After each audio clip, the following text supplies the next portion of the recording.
2025 का पहला मुकम्मल चांद ग्रहण 7 और 8 सितंबर की दरमियानी रात को पेश आएगा, जिसे ब्लड मून कहा जाता है। इस दौरान चांद का रंग गहरा सुर्ख हो जाएगा क्योंकि वो जमीन के मुकम्मल साए में आ जाएगा। ये कुदरती मजहर पाकिस्तानी वक्त के मुताबिक 8:28 पर शुरू होगा। जुज़वी ग्रहण 9:27 पर होगा और उरूज 11:12 पर देखने को मिलेगा।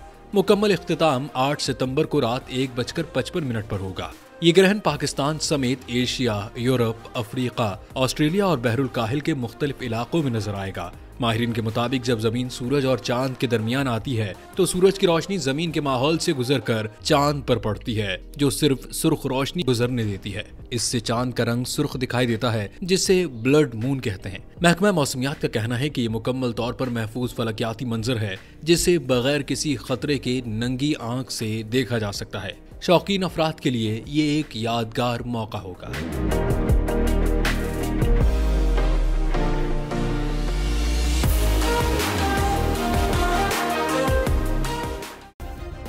सब्सक्राइब करें और बेल दबाएं ताकि कोई खबर रह न जाए।